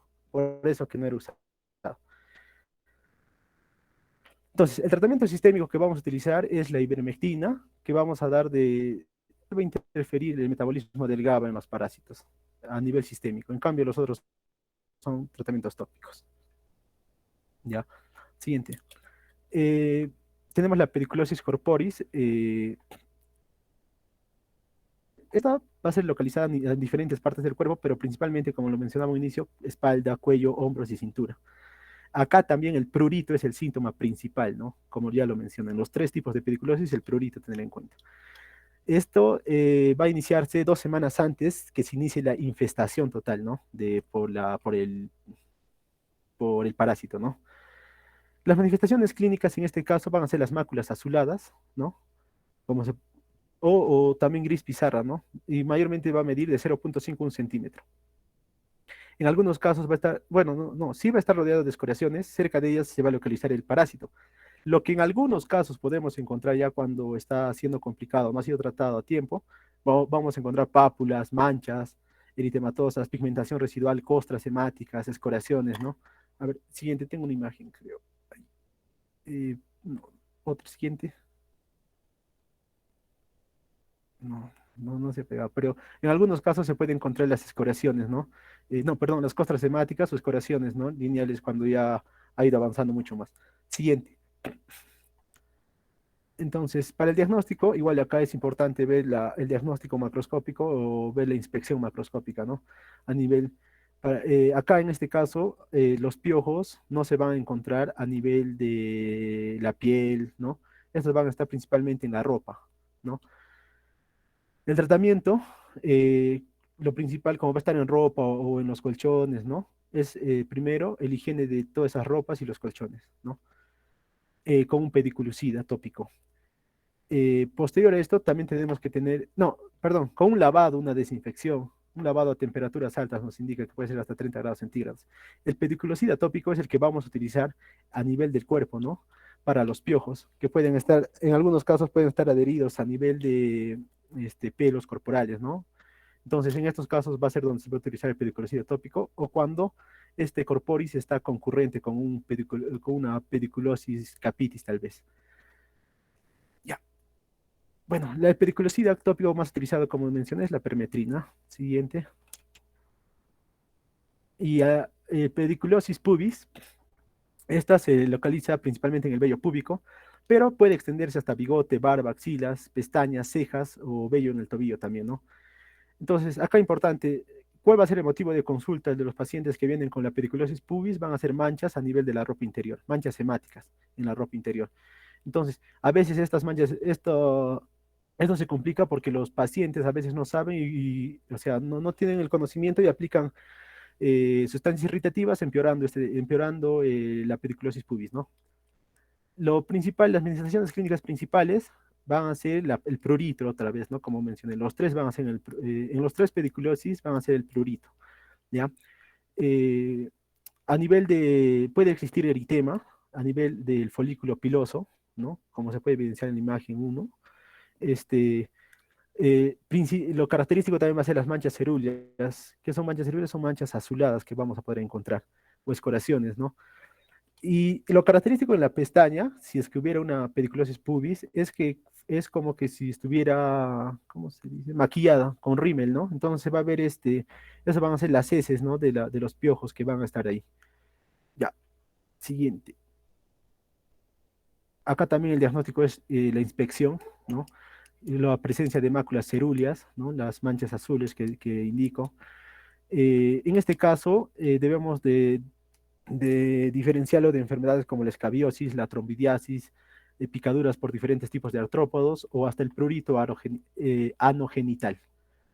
Lo mismo, acá el tratamiento va a ser con los agentes tópicos, ¿no? Con el más utilizado que es la permetrina en champú al 1% y la permetrina en crema al 5%, ¿no? Que se va a aplicar en las zonas infestadas. Siguiente. ¿Cuánto falta, Brian? Solo falta solo tungiasis, que son aproximadamente 5 diapos. 7 diapos. No, sí, doctor, son 5 diapos nomás. Ya, muy bien, muy bien. Eddie está exponiendo, ¿no es cierto? Sí, doctor. Eddie, ¿estás poniendo o Brian? Eddie, doctor. Ya Eddie, está. doctor. Oye, a ver, ¿dónde está Brian? A ver acá. Ya. ¿Doctor? ¿Quién está exponiendo? ¿Eddie o Ah, yo? Eddie, doctor. Eddie, doctor. Ya también. doctor. ¿Quién? Eddie. Eddie. ¿Y Sí, Brian? doctor. Está Yo presentando. estoy presentando en la pantalla, doctor. Ya, Brian, ya, muy bien. Entonces vamos a terminar estos cuadros infecciosos parasitarios con la tungiasis. Es muy raro, es muy raro. Lo frecuente es la carosis. Tienen que conocer perfectamente la carosis.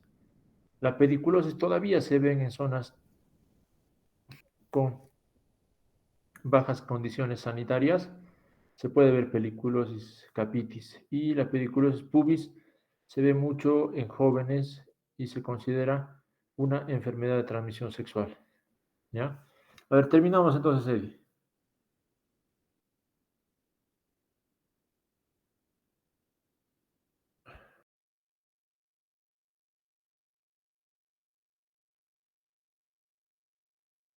Eddie, tu audio está apagado.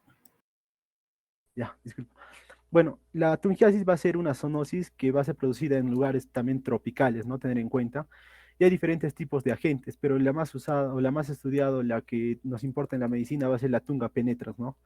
Que tiene diferentes nombres, como va a ser nigual, pique, pulga de arena, bicho, pie, chinga o chigo.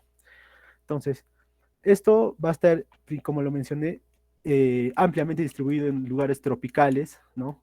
También está relacionada con zonas de extrema pobreza y los más vulnerables a estos van a ser la población infantil, ya que este tipo de nigua, ¿no? O en este caso pulga tunga, no saltan, no vuelan, ¿no? Entonces, estos mayormente van a estar asociados a que hay un contagio a nivel plantar, ¿no?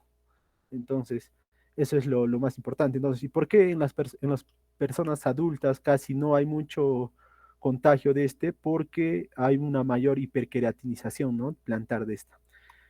Lo importante que debemos conocer acá en el ciclo vital, lo primero que va a pasar es los huevos que va a botar la hembra van a convertirse en larvas, ¿no? Esto va a ser durante 3 a 4 días. Y estas larvas que van a estar en el ambiente todavía tienen que alimentarse, ¿no? De desechos ambientales. Una vez alimentados, esta se convierte en la larva que va a estar en pupas, ¿no? Después de que la larva esté en pupas, ahí es recién donde va a salir el estadio adulto de esta tunga, ¿no? De esta tunga penetra, y esta va a ser la que va a infestar o va a infestar en la zona plantar, ¿no? Del humano, que es sobre todo en niños, ¿no? Como ya le expliqué, el por qué no casi en adultos. Siguiente. Entonces, dentro de esto tenemos que la tunga, como no puede saltar, no puede volar, entonces el lugar donde más va a infectar va a ser la zona plantar del pie, ¿ya? Tener en cuenta que en las 24 horas posteriores a que penetre este tunga, el principal síntoma va a ser el dolor. Después vamos a ver que va a haber dentro de esto, una vez que penetre la tunga, vamos a ver que va a haber liberación de enzimas proteolíticas, inflamación subsecuente, ¿no? Por las enzimas proteolíticas.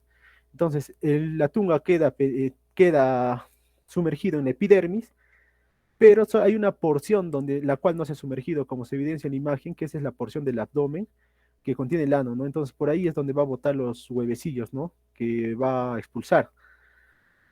¿Ya? ¿Qué más? Ya. Acá el hospedador lo que va a presentar va a ser un prurito. Esta zona va a tener alto picor, ¿no? Va a conllevar un rascado, y este rascado es el que va a facilitar la expulsión de los huevecillos. Ya, siguiente. Entonces, dentro de las manifestaciones clínicas, lo primero que dije que va a aparecer va a ser el dolor, ¿no? A las 24 horas. Luego el prurito. Vamos a ver que va a presentar una tumefacción de la zona, y se va a evidenciar un nódulo negruzco que va a ser característico en esta tungiasis. Esto va a permitir realizar el diagnóstico, ¿no? La clínica que vamos a presentar. Entonces, en el diagnóstico tenemos dos objetivos principales. Uno, el antecedente epidemiológico, que tiene que ser de zonas tropicales, ¿no? Y dos, la inspección, ver los diversos estadios evolutivos. Entonces, ¿cuáles son estos estadios evolutivos? Según la escala fortaleza es donde vamos a ver los estadios evolutivos. Entonces, se divide en 5. El primero va a ser cuando la pulga va a penetrar, ¿no? Que va a darse de 3 a 7 horas. El segundo estadio es cuando ya va a comenzar a aparecer un punto, ya sea marrón o negro, y este punto va a ser de 1 a 2 milímetros, ¿no? Y ahí va a comenzar ya la hipertrofia de 2 a 3 días. El estadio 3 es la forma en reloj de vidrio amarillo-blanco, como se podría evidenciar ahí, exacto, circular, que tiene un diámetro de 3 a 10 milímetros con un punto, el negro central, ¿no? Que ya se ha formado en un estadio antes. El estadio 4 es cuando el parásito ha muerto y se forma un halo en el pie necrótico, ¿no?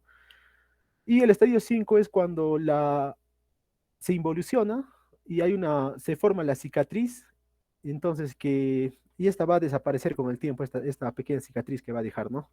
Siguiente. Ay, me he olvidado. Ya. Bueno, estas tungas, esta enfermedad de tungiasis va a llevar a diferentes complicaciones cuando no ha habido el tratamiento adecuado y oportuno, ¿no? Entonces, ¿qué es lo que va a llevar? Aparte de lo que aparece el dolor, el prurito y las pápulas, esto va a tener una una hiperpigmentación. Cuando va a aparecer complicaciones, esto nos va a llevar a que haya, aparte de la tunga, va a haber una impectinización, ¿no? Como podemos evidenciar en estas imágenes de arriba, la 23 y la 24, está habiendo una impectinización, ¿no? Pero en casos más complicados, aparte de la impectinización, va a llevar a úlceras, como podemos evidenciar en las imágenes de abajo, en la B, ya está viendo úlceras más, ¿no? Que va a impedir a que el paciente pueda caminar, ¿ya? Es azul. Y en otra complicación también, cuando no hay tratamiento adecuado, es la paroniquia, ¿no? O deformación digital, como se ve en esa imagen de lado. Siguiente. Bueno, el tratamiento, lo principal es la extracción de la nigua, o tunga, o tungiasis, o tunga penetrans, ya tiene diferentes nombres, ¿no? Como lo indiqué. Es la extracción con una aguja estéril, el curetaje, es lo importante. Ya en caso que existe una infección agregada a esta, se da la antibioticoterapia. La principal que debemos dar en este caso va a ser la mupirocina al 2%, ¿no? Que pues 2 a 3 veces al día, por 7 a 10 días. Y algo importante tener en cuenta en esta tungiasis, que es una profilaxis, la vacuna antitetánica que debemos de tener todos. Bueno, acá vemos una imagen cómo se está extrayendo la pulga, la tunga, en este caso la tunga penetrans, que es la que está asociada más al ser humano, ¿no? Y ya, eso sería todo, doctor. Bien, chicos, muy bien. No se olviden que esta patología es más frecuente en áreas tropicales. Entonces aquí tenemos que hacer la presunción diagnóstica cuando el paciente ha llegado de otro país, de una zona tropical. Sí he tenido algunos pacientes que me han preguntado, especialmente pacientes que vienen de otros países. Como Cusco es una zona bastante turística, pacientes que vienen de Panamá, vienen de alguna playa de Brasil, entonces pueden presentar ese tipo de lesiones parecidas a verrugas,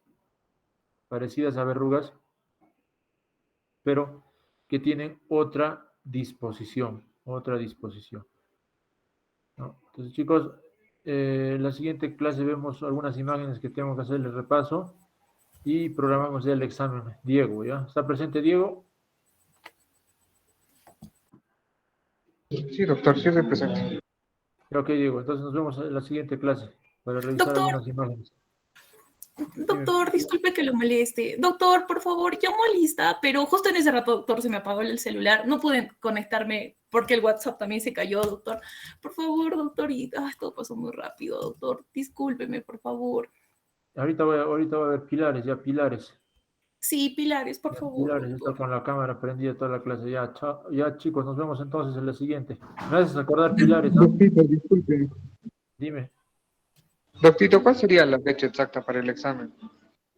El siguiente lunes será, pues. ¿Cuándo? Coordinaremos, Diego, coordinaremos. Está bien, doctito. Muchas gracias por la clase. No olvide ponerme la asistencia, doctor, por favor. Coordinamos. Ok. Ya. Pilares, doctor. Hasta luego, cuídese mucho. Hasta luego. Pilares.